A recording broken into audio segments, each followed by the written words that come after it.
엄마, 진심이세요? 딸 수연이의 떨리는 목소리가 아직도 귓가에 맴돕니다. 응, 엄마, 이혼하고 싶어. 그 말을 입 밖으로 꺼내는 순간 제 목소리는 생각보다 담담했습니다. 48년을 참고 참았던 말이었는데 막상 내뱉고 나니 이상하게도 후련하더군요. 하지만 여기까지 오기까지 참 긴 시간이었습니다. 초겨울 아침이었습니다. 창가로 스며드는 햇살은 희미했고 밖에서는 찬바람이 쌩쌩 불어댔습니다. 저는 새벽 5시 반에 일어나 부엌으로 향했습니다. 48년간 해온 일이죠. 아궁이에 불을 지피던 시절부터 이 낡은 가스레인지로 바뀐 지금까지 제 손은 아침마다 익숙하게 움직였습니다. 된장찌개 끓이는 냄새가 집안에 퍼지고 김치를 꺼내고 밥을 퍼고 설거지하다 손에 베인 상처가 따끔거렸지만 이 정도는 아무것도 아니었습니다. 48년간 제 손은 늘 이랬으니까요. 거실에서는 남편이 신문을 펼쳐들고 앉아 있었습니다. 밥, 그게 제게 건넨 아침 인사의 전부였습니다. 네. 저는 대답하고 상을 차렸습니다. 국은 뜨겁지 않으면 싫어하시니까 마지막까지 끓이고 김치는 잘 익은 것으로 골라서 반찬은 남편이 좋아하는 것들로 남편은 한 숟가락 떠먹고는 아무 말 없이 신문만 봤습니다. 맛있다는 말도 고맙다는 말도 없었습니다. 48년간 한 번도 들어본 적 없는 말들이었죠. 그래도 괜찮아. 건강하게만 있으면. 저는 속으로 중얼거리며 제 밥을 먹기 시작했습니다. 식탁 건너편에서 신문 넘기는 소리만 들리고 저희는 말없이 밥을 먹었습니다. 이게 우리 부부의 아침이었습니다. 48년간에. 그날 오후 저는 몸이 좋지 않았습니다. 사흘 전부터 독감 기운이 있었는데 그날따라 더 심해져서 일어나기조차 힘들었습니다. 여보, 물 좀. 목소리가 잘 나오지 않았습니다. 거실에서 TV 보는 남편에게 말을 걸었지만 대답이 없었습니다. 여보, 왜 뭐, 물 좀. 부탁해요. 거기 부엌에 있잖아. 남편은 TV에서 눈을 떼지 않은 채 대답했습니다. 저는 비틀거리며 일어나 부엌으로 갔습니다. 컵을 들어 올리는 손이 떨렸고 물을 마시고 나니 다시 누워야 할 것 같았습니다. 방으로 돌아와 이불을 뒤집어 쓰고 누웠습니다. 좀 어때? 쉬면 낫겠지. 남편의 그 말이 머릿속에 맴돌았습니다. 그런데 그때였습니다. 똑똑똑. 현관문 두드리는 소리가 들렸습니다. 김 선생님, 저 옆집인데요. 옆집 할머니 목소리였습니다. 아이고, 무슨 일이세요? 남편의 목소리가 갑자기 다정해졌습니다. 방 안에서도 들릴 정도로 크고 따뜻한 목소리였죠. 요새 몸이 안 좋아서요. 약을 좀 사야 하는데. 아이고, 편찮으시면 말씀하시지. 제가 약국 다녀올게요. 어디가 불편하세요? 저는 이불 속에서 귀를 기울였습니다. 남편은 즉시 외출복을 입고 약국으로 향했습니다. 옆집 할머니를 위해서요. 30분쯤 지나 남편이 돌아왔습니다. 할머니, 이 약 드시면 금방 나으실 거예요. 약사가 좋다고 추천해 준 거예요. 그리고 이거 소화제도 같이 사왔어요. 아이고, 고맙습니다. 얼마예요? 에이, 뭐려? 이웃 간의 정이 중요하지.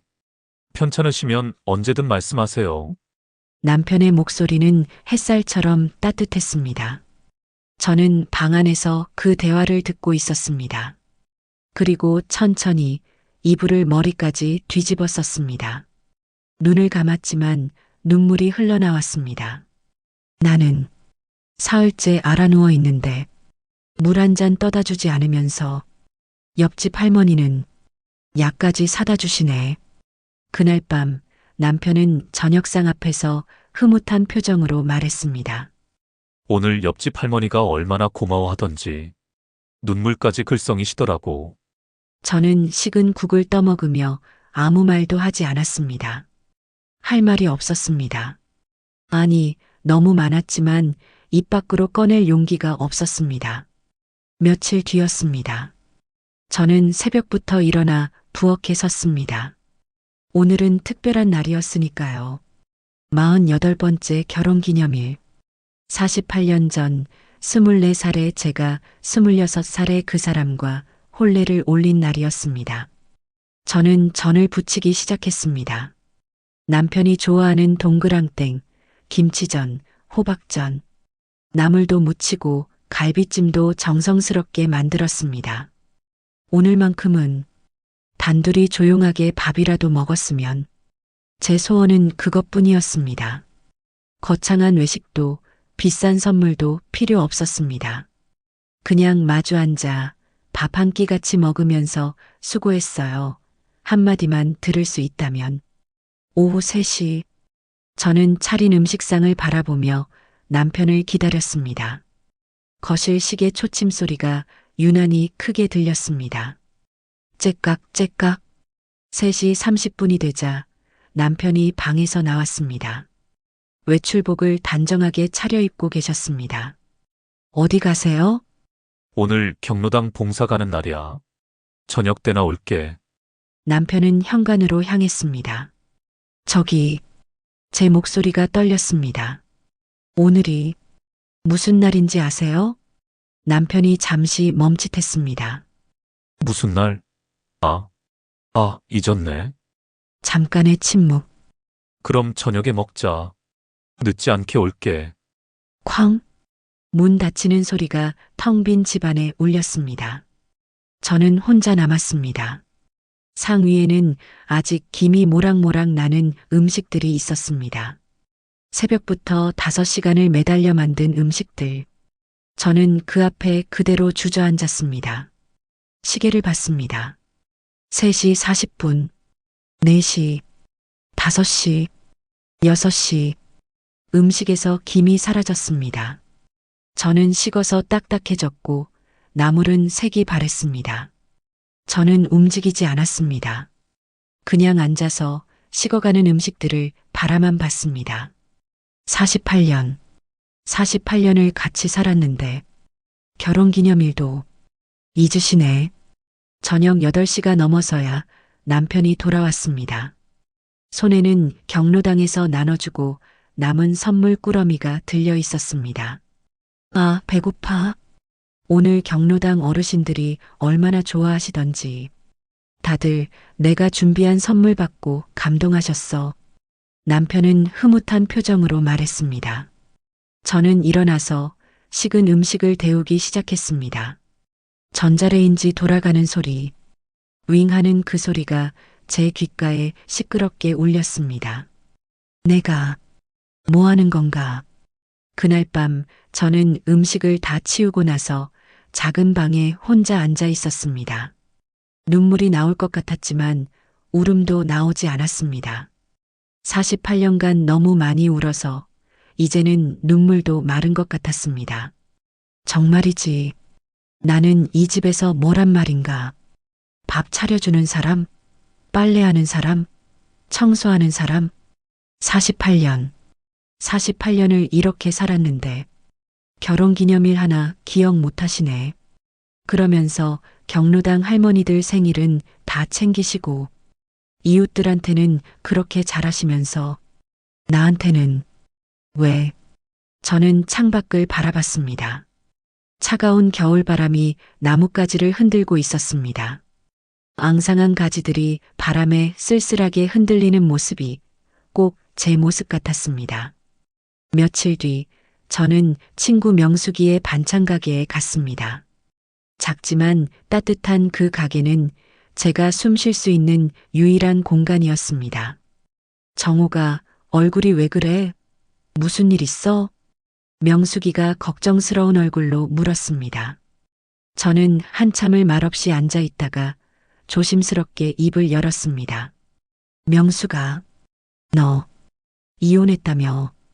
그게 어땠어? 무섭지 않았어? 명숙이가 제 손을 잡았습니다. 그 손이 따뜻했습니다. 무섭더라. 그런데 말이야. 명숙이가 잠시 뜸을 들이더니 말했습니다. 해보니까 혼자가 훨씬 편하더라고. 저는 그 말을 듣고 한참을 아무 말 없이 앉아 있었습니다. 과연 나도 그럴 수 있을까? 이 나이에 이혼이라니.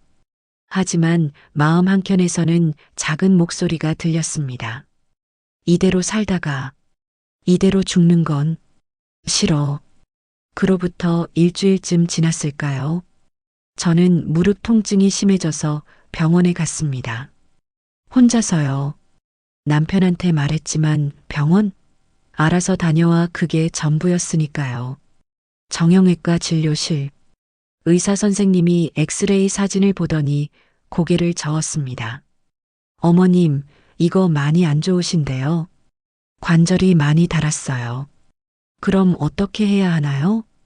수술을 하셔야 할 것 같습니다. 이대로 두시면 걷기가 힘들어지실 수 있어요. 수술? 그 단어가 무겁게 가슴에 내려앉았습니다. 비용이 얼마나 들까요? 대략 500만 원 정도 예상하시면 됩니다. 보험 적용 후에요. 500만 원. 저는 진료비를 내고 터덜터덜 집으로 돌아왔습니다. 무릎이 욱신거렸지만 마음이 더 무거웠습니다. 집에 도착하니 남편은 거실에서 TV를 보고 있었습니다. 다녀왔어요. 응. 대답은 그게 전부였습니다. 어디가 아픈지, 진단은 어떻게 나왔는지 물어보지 않았습니다. 저는 부엌으로 가서 저녁 준비를 시작했습니다. 무릎이 아파서 서 있기도 힘들었지만 저녁은 차려야 했으니까요. 저녁상을 차려놓고 조심스럽게 말을 꺼냈습니다. 저기, 오늘 병원에서 응? 남편은 반찬을 집어먹으며 건성으로 대답했습니다. 무릎 수술을 해야 한대요. 수술? 그제야 남편이 저를 쳐다봤습니다. 수술비가 얼마나 나온대? 500만 원이요. 보험 적용해서 500만 원? 남편의 표정이 굳어졌습니다. 너무 쓰는 거 아니야? 다른 병원은 안 알아봤어? 세 군데 다 다녀봤어요. 다 비슷하게 나왔어요. 에휴, 병원비가 왜 이렇게 비싸? 보험도 안 돼? 남편은 짜증스럽게 말하고는 다시 TV를 켰습니다. 저는 밥을 먹다 말고 숟가락을 내려놓았습니다. 배가 고프지 않았습니다. 아니, 입맛이 없었습니다. 500만 원이 그렇게 아까운 돈인가? 48년간 집안일하고 빨래하고 밥 차려온 게 500만 원도 아까운 건가? 저는 설거지를 하면서 눈물을 참았습니다. 수돗물 소리에 섞여서 흐느끼는 소리가 새어나가지 않도록 입술을 깨물었습니다. 그때 전화벨이 울렸습니다. 딸 수연이었습니다. 엄마, 나 내일 갈게. 중요한 얘기 있어. 수연이의 목소리는 단호했습니다. 저는 왠지 모를 불안감이 들었습니다. 무슨 일이 생긴 걸까? 다음 날 오후 딸 수연이가 찾아왔습니다. 딸의 얼굴은 피곤해 보였습니다. 눈 밑에 다크서클이 짙게 깔려 있었고 어깨는 축 처져 있었습니다. 엄마, 응 왔니? 밥은 먹었어? 네. 엄마 앉으세요. 수연이가 제 손을 잡고 소파에 앉혔습니다. 엄마, 병원에서 수술하래요? 응. 무릎이 안 좋대서. 병원비 얼마나 나왔어요? 500만 원인데. 괜찮아. 아빠가 낸다고 하셨으니까. 엄마. 수연이가 제 손을 더 꽉 잡았습니다. 제가 낼게요. 뭐? 아니야, 내 돈인데. 엄마, 저 적금 있어요. 3년 동안 모은 거. 수연이가 가방에서 통장을 꺼냈습니다. 매달 20만 원씩 3년 동안 모았어요. 800만 원. 저는 그 통장을 바라봤습니다. 수연이의 이름이 적힌 그 통장을. 안 돼. 그건 내 돈이잖아. 엄마가 아프면 제가 더 힘들어요. 수연이의 눈에 눈물이 고였습니다. 엄마는 평생 우리 위에 사셨잖아요. 이제는 제가 엄마 위에 뭐라도 해야죠. 제발 수술하세요. 더 아프기 전에. 그 순간 저는 딸을 꼭 안았습니다. 그리고 생전 처음으로 딸 앞에서 소리내어 울었습니다. 미안해. 엄마가. 미안해. 괜찮아요, 엄마. 수연이도 울면서 제 등을 토닥였습니다. 우리 모녀는 한참을 그렇게 안고 울었습니다. 수연이는 저녁까지 함께 먹고 갔습니다. 남편이 퇴근하자 수연이가 아버지께 말했습니다. 아빠, 엄마 수술비 제가 낼게요. 그래. 내가? 네. 수연이는 식탁 위에 통장을 놓았습니다. 그럼 이거 아빠가 먼저 가지고 계세요. 제가 병원 알아볼게요. 그래. 수연이는 저를 한 번 더 안고 갔습니다. 엄마, 곧 수술 예약할게요. 빨리 나으셔야 해요. 그래. 고마워, 우리 딸. 수연이가 떠난 후 저는 식탁 위의 통장을 바라봤습니다. 3년. 3년 동안 매달 20만 원씩. 우리 딸이 얼마나 고생했을까. 가슴이 먹먹했습니다. 이틀이 지났습니다. 저는 수연이에게 전화해서 병원 예약을 하자고 말하려던 참이었습니다. 그런데 수연이에게서 먼저 전화가 왔습니다. 엄마. 수연이의 목소리가 떨리고 있었습니다. 왜? 무슨 일이야? 엄마. 아빠한테 전화 좀 바꿔주세요. 응? 저는 남편을 불렀습니다. 여보, 수연이가 전화했어요. 남편이 전화를 받았습니다. 응, 수연아. 아빠, 어떻게 된 거예요? 돈 다 인출하셨어요? 전화기 너머로 수연이의 목소리가 크게 들렸습니다. 그게 왜? 김 여사네 며느리가 급하대서. 그게 제가 3년 동안 모은 돈이에요. 엄마 수술하라고 드린 거였어요. 저는 그 자리에 얼어붙었습니다. 알아. 근데 김 여사네가 더 급하대서. 나중에 받아서 엄마 수술시키면 되지. 나중에 엄마는 당장 수술해야 한다고요. 뭘 그렇게 야단이야? 나중에 내가 갚을게. 아빠, 됐어, 끊는다. 남편이 전화를 끊어버렸습니다. 저는 남편을 바라봤습니다. 지금 뭐라고 한 거예요? 아, 김 여사네 며느리가 급하게 수술해야 한대서 돈 좀 빌려줬어. 수연이 적금을. 알아. 나중에 받으면 되잖아. 급한 게 김 여사네니까. 그 순간 저는 무릎이 풀려서 주저앉았습니다. 왜 그래? 과하게 굴지 말고. 남편은 그렇게 말하고 방으로 들어가 버렸습니다. 저는 거실 바닥에 그대로 주저앉아 있었습니다. 아, 이게 뭔가. 내 딸이 3년 동안 매달 20만 원씩 모은 돈을 나 수술하라고 눈물 흘리며 준 돈을 이웃 며느리에게 나중에 받으면 된다고. 나중에 나는 당장 수술해야 하는데. 저는 바닥에 앉은 채로 흐느꼈습니다. 48년을 살면서 이렇게 무너진 적은 없었습니다. 모든 게 무너져 내렸습니다. 이 사람에게 나는 정말 아무것도 아니구나. 내 딸이 모은 돈까지 이웃이 나보다 더 소중한 거구나. 1시간쯤 지났을까요? 현관문이 벌컥 열렸습니다. 아빠, 수연이었습니다. 딸은 곧장 안방으로 들어갔습니다. 아빠, 나와보세요. 남편이 나왔습니다. 아빠, 그게 무슨 짓이에요? 무슨 짓? 이웃 도와준 게? 그게 엄마 수술비였어요. 3년 동안 제가 모은 엄마 수술비. 매달 20만 원씩 모은 거였다고요. 알아. 나중에 갚으면 되잖아. 나중에요? 엄마는 당장 수술해야 하는데요. 의사 선생님이 더 늦으면 못 걷는다고 했어요. 수연이의 목소리가 울음으로 갈라졌습니다. 그 돈이 얼마나 소중한 돈인지 알아요? 제가 옷 안 사고 미용실도 안 가고 모은 돈이에요. 그래도 이웃이 더 급하잖아. 이웃이 가족보다 중요해요?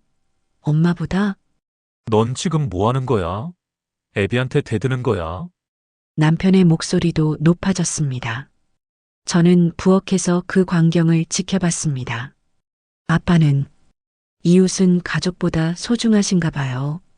뭐, 세상 사람들한텐 다 잘하시면서 정작 가족한텐, 엄마한텐 수연이가 울먹이며 말했습니다. 저 이제 아빠 안 볼래요. 다시는. 뭐, 이것이? 엄마. 수연이가 저를 돌아봤습니다. 엄마, 제 집으로 가요. 여기서 나가요. 제발요, 엄마. 이런 데서 더 이상 살지 마요. 수연이가 제 손을 잡았습니다. 하지만 저는 움직일 수 없었습니다. 미안해. 엄마가 어떻게 해야 할지 모르겠구나. 수연이는 한참을 저를 안고 있다가 결국 혼자 나갔습니다. 문 닫히는 소리가 텅 빈 집안에 울렸습니다. 그날 밤 저는 베란다에 나가 앉았습니다. 찬바람이 매섭게 불었지만 추운 줄도 몰랐습니다. 제 머릿속은 온통 수연이 생각뿐이었습니다. 3년. 우리 딸이 3년을 점심 굶어가면서 옷도 안 사고 미용실도 안 가면서 나 수술시키려고. 그런데 그 돈을 이웃에게. 저는 창밖을 바라봤습니다. 어두운 하늘에 별이 몇 개 보였습니다. 문득 어릴 적 수연이가 생각났습니다. 엄마, 나 커서 엄마 아프면 병원 데려갈 거야. 나 돈 많이 벌어서 엄마 아픈데 다 고쳐줄 거야. 8살 수연이가 제 손을 잡고 했던 말. 그 아이가 약속을 지켰습니다. 3년 동안 한 푼, 두 푼 모아서. 그런데 저는 그 아이를 지켜주지 못했습니다. 다음 날 아침 저는 명숙이의 반찬 가게로 갔습니다. 문을 열고 들어서자 명숙이가 놀란 얼굴로 저를 봤습니다. 정호가 얼굴이 왜 그래? 무슨 일 있어? 저는 그간의 일을 다 말했습니다. 수연이의 적금, 남편이 그 돈을 이웃에게 준 일, 수연이의 분노까지.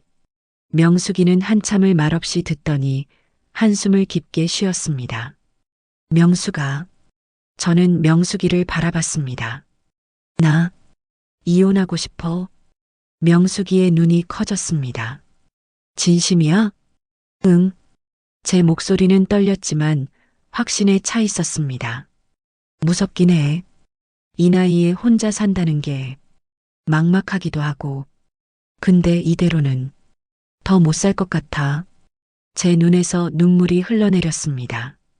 내가 이렇게 살다 죽으면 우리 수연이도 똑같이 살 것 같아. 수연이가 나한테 그랬어. 이런 데서 더 이상 살지 말래. 저는 명숙이의 손을 잡았습니다. 내 딸한테 이런 삶 물려주기 싫어. 명숙이가 제 손을 꼭 잡아주었습니다. 드디어 결심했구나. 응. 무서워. 근데 저는 창밖을 바라봤습니다. 더 무서운 건 이대로 사는 거야. 그날 저는 명숙이와 함께 법률사무소를 알아봤습니다. 명숙이가 12년 전에 도움받았던 변호사 선생님. 내일 같이 가자. 상담만이라도 받아봐. 그래. 저는 고개를 끄덕였습니다. 집으로 돌아오는 길, 제 발걸음은 무거웠습니다. 하지만 동시에 마음 한편에서는 작은 빛이 보이는 것 같았습니다. 48년. 이제 끝낼 수 있을까? 내 인생. 내가 살 수 있을까? 현관문을 열고 들어섰습니다. 남편은 거실에서 TV를 보고 있었습니다. 저를 보지도 않았습니다. 저는 조용히 방으로 들어갔습니다. 그리고 서랍 깊숙이 넣어둔 옛날 사진 한 장을 꺼냈습니다. 24살에 제가 웃고 있는 사진. 양장점에서 일하던 시절, 꿈을 가지고 있던 시절의 저. 미안해. 오래 기다리게 해서. 이제 다시 찾아갈게. 저는 그 사진을 가슴에 꼭 안았습니다. 내일 법률사무소에 갑니다. 48년 만에 처음으로 제 인생을 선택하기 위해.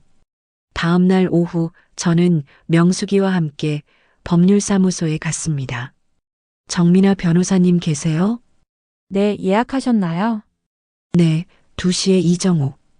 아, 네, 잠시만 기다려 주세요. 대기실 의자에 앉았습니다. 제 손은 떨리고 있었습니다. 명숙이가 제 손을 잡아주었습니다. 하지만 제 마음속에서는 이미 결정이 서 있었습니다. 이정욱님 들어오세요. 변호사실 문을 열고 들어갔습니다. 40대 후반으로 보이는 여성 변호사가 따뜻하게 맞아주었습니다. 안녕하세요. 앉으세요. 저는 떨리는 손으로 의자에 앉았습니다. 어떻게 오셨어요? 저 이혼 상담 받으러 왔습니다. 그 말을 입 밖으로 꺼내는 순간 눈물이 났습니다. 괜찮아요. 천천히 말씀하세요. 저는 48년의 결혼 생활을 이야기했습니다. 무심한 남편, 이웃에게만 좋은 사람, 딸의 적금 사건까지. 변호사님은 조용히 들으시더니 고개를 끄덕였습니다. 어머님, 충분히 이혼 사유가 됩니다. 정말요? 네. 정서적 학대, 경제적 무시, 그리고 48년간의 가사노동에 대한 정당한 보상을 받으실 권리가 있으세요. 48년간 가사노동. 내 법은 어머님 편입니다. 그 말을 듣는 순간 뭔가 막혔던 것이 뚫리는 느낌이었습니다. 용기 내셨네요. 변호사님이 미소 지으며 말했습니다. 저는 처음으로 누군가에게 인정받는 기분이었습니다. 법률사무소에서 돌아온 저는 며칠간 고민했습니다. 정말 이혼할 것인가?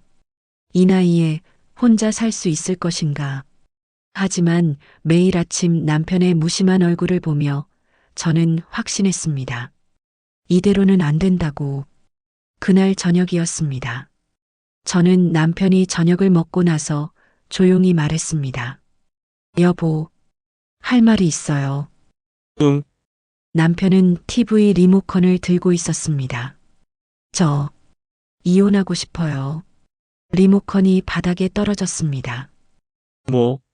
남편이 저를 돌아봤습니다. 이혼 하고 싶어요. 너 지금 무슨 소리 하는 거야? 48년. 이제 그만 같이 살고 싶어요. 남편의 얼굴이 굳어졌습니다. 야, 너 정신 나갔어? 이 나이에 이혼? 제 나이가 몇인데 그럼 언제 제 인생을 살아요? 저는 남편을 똑바로 바라봤습니다. 48년 만에 처음으로. 내가 뭘 잘못했는데? 남편의 목소리가 커졌습니다. 안 때렸죠. 제 목소리는 차분했습니다. 바람도 안 피웠고 돈도 벌어왔어요. 근데 당신은. 저는 눈물을 흘리며 말했습니다. 나를 단 한 번도 사람으로 본 적이 없어요. 그냥 밥 차려주는 기계, 빨래하는 가전제품, 청소하는 로봇. 당신은 그렇게 본 거잖아요. 48년 동안 남편은 할 말을 잃은 듯 저를 바라봤습니다. 이런 배은망덕한. 배은망덕? 제 목소리가 떨렸습니다. 내가 널 먹여 살렸는데. 먹여 살린 게 아니에요. 저는 일어섰습니다. 제가 48년 동안 당신을 먹여 살렸어요. 뭐? 밥 차려주고 빨래해주고 청소해주고 뒷바라지해줘서 당신이 직장 다닐 수 있었던 거예요. 이게 지금. 변호사님이 그러시더군요. 48년 가사노동의 가치가 얼마인지 아냐고. 남편의 얼굴이 새하얗게 질렸습니다. 그때 현관문이 열렸습니다. 엄마, 수연이었습니다. 뒤에는 막내 민지도 있었습니다. 엄마, 괜찮으세요? 수연이가 아버지를 똑바로 바라봤습니다. 저, 이제 아빠 안 볼 거예요. 뭐? 내가 무슨. 제가 3년 동안 모은 돈을, 엄마 수술비를, 이웃에게 주신 거 잊으셨어요? 아빠한테 엄마는 뭐예요? 이웃만도 못한 사람이에요? 수연이의 목소리에는 분노가 섞여 있었습니다. 아빠, 막내 민지가 말했습니다. 저도 엄마 편이에요. 엄마가 웃는 거 본 지가 언제인지 기억도 안 나요. 민지의 말에 남편은 할 말을 잃었습니다. 엄마, 수연이가 제 손을 잡았습니다. 엄마 하고 싶으신 대로 하세요. 저희가 있어요. 저는 딸들의 손을 꼭 잡았습니다. 48년 만에 처음으로 누군가 제 편에 서 있었습니다. 다음 날부터 동네에 소문이 퍼졌습니다. 김 선생네가 이혼한대. 48년을 살았는데 경로당은 술렁거렸습니다. 김 선생 같은 좋은 사람을 버리다니. 나이 70이 넘어서 무슨 이혼이야. 여자가 철이 없어도 너무 없어. 저는 장 보러 나갔다가 그 소리들을 들었습니다. 슈퍼 앞에서, 아파트 복도에서 사람들이 수군거렸습니다. 저기 이혼한다는 사람. 쯧쯧, 저 나이에. 처음에는 가슴이 아팠습니다. 하지만 저는 고개를 들고 걸었습니다. 뭐라고 하든 상관없어. 내 인생이야. 48년을 남의 눈치 보며 살았어. 이제는 내가 살고 싶어. 저는 명숙이의 반찬 가게로 향했습니다. 정우가 괜찮아? 응, 괜찮아. 저는 명숙이에게 미소 지었습니다. 처음엔 무서웠는데 이제는 후련해. 그래, 잘했어. 명숙이가 제 손을 잡아주었습니다. 이제 시작이야. 내 인생. 일주일 뒤 저는 짐을 쌌습니다. 많지 않았습니다. 옷 몇 벌, 사진 몇 장, 그리고 바느질 도구. 수연이가 와서 도와주었습니다. 엄마, 이거 다예요? 응, 이게 다야. 48년을 살았는데 제 것이라고는 이것뿐이었습니다. 남편은 안방에 들어박혀 나오지 않았습니다. 저는 한 번 더 집을 둘러봤습니다. 낡은 가구들, 바랜 커튼, 오래된 식탁. 48년의 세월이 묻어 있는 곳. 하지만 제게는 더 이상 집이 아니었습니다. 엄마 가요. 응. 저는 현관문을 열고 나갔습니다. 뒤돌아보지 않았습니다. 48년 만에 처음으로 자유로운 발걸음이었습니다.